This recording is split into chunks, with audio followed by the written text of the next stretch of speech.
Some of Link's Awakening's features aren't clearly explained. As a result, you might be playing the game all wrong. But don't worry, we're here to clear things up.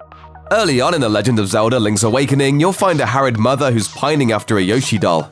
When you pop into the trendy Game Shack where you can play Link's Awakening's take on an arcade crane game, you'll see a Yoshi plush sitting among the prizes. It's pretty clear what happens next. You win the prize and give it to the mom, and thus the trading quest begins. In the trading sequence, you'll schlep goods all over Koholint Island, bartering with needy residents until you end up with the magnifying glass, the ultimate prize. At first, this seems like an optional side quest. It's not. You'll need to trade to access Canaluk Castle, en route to the game's third dungeon, and you need the magnifying glass to learn how to navigate the Windfish's Egg at the end of the game. Trading is also required to get the boomerang, which is very useful. Thankfully, the trading sequence follows roughly the same path as the main campaign. If you start early, you won't have to go too far out of your way to finish it.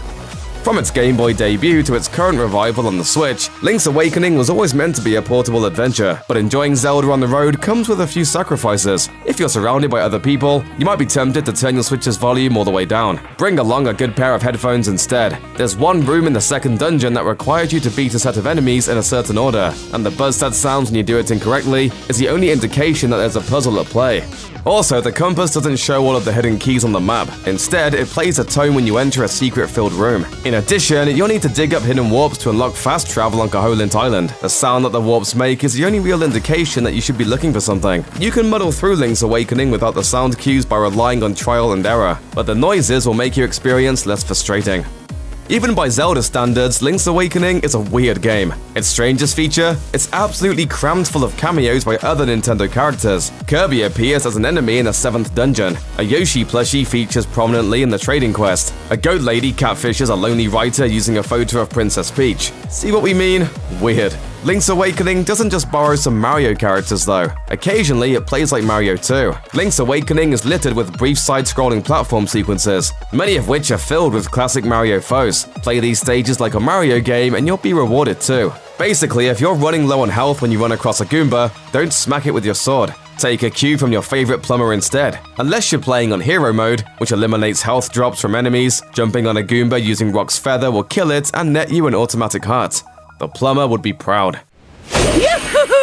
The items that Link collects during his time on Koholint Island makes him more powerful. When he uses them together, he's almost unstoppable. One of the big tricks to mastering Link's Awakening is learning how to use your items together. For example, you can use Rock's Feather to leap over small holes, but for bigger gaps, you'll need to combine the feather with the Pegasus boots. Link can pick up and throw bombs, which is required to beat certain enemies, but he can't chuck explosives very far. And you'll have to time your tosses so that bombs explode at the right time. The better solution? Equip the bow and the bombs, then activate both at the same time. That creates a bomb arrow that'll send the explosive hurtling across the room, making it explode on impact. Much easier.